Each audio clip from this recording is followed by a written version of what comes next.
كلام كتير قوي على آية في القرآن اتكلمت على إنزال المطر. إن الله عنده علم الساعة وينزل الغيث ويعلم ما في الأرحام.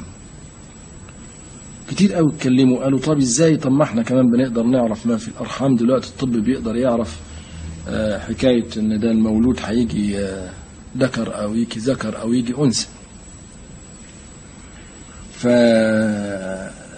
فالحقيقة هم فهموا غلط وقالوا برضو انه طب ما احنا دلوقتي بنعمل المطر. هم فهموا غلط. اولا في فرق بين لما ربنا يقول يعلم ما في الأرحام وبين احنا لما نقول الدكتور يعلم ما في الأرحام.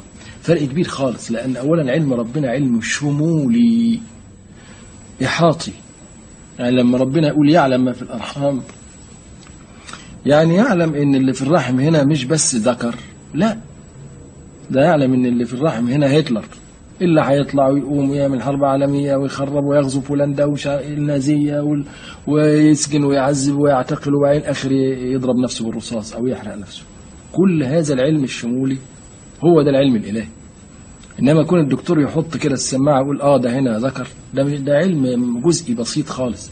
وبعدين طبيعي إن هو ربنا سبحانه وتعالى إن هو طب ما هو علم الإنسان ما لم يعلم، ما هو بيعلمنا جزء دايما من علمه.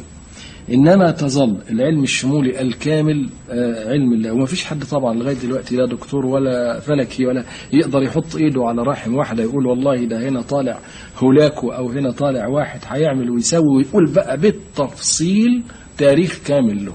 العلم الإحاطي أو الشامل ده ما زال من خصوصية الله سبحانه وتعالى. نمرة 2 مسألة وينزل الغيث، برضه نفس الحكاية. لما ربنا يقول ينزل الغيث غير لما واحد عالم في أمريكا يعمل رخة مطر وينزل شوية مطر، تفرق. ليه بقى؟ لأن كلمة غيث لها معنى إن ربنا لما ينزل الغيث معناها ينزل مطر بكمية محسوبة بحيث إنه يعمل إغاثة، مش مجرد رخة، لا، مقدر بالظبط، لا زيادة فيعمل سيل ويخرب ولا أقل فيعمل جفاف ويجوع، لا، لكن محسوب فيكون نتيجته إغاثة فيبقى اسمه غيث. وهذا الغيث ينجد بلد. هذه القدرة هتظل قدرة الله سبحانه وتعالى. ليه؟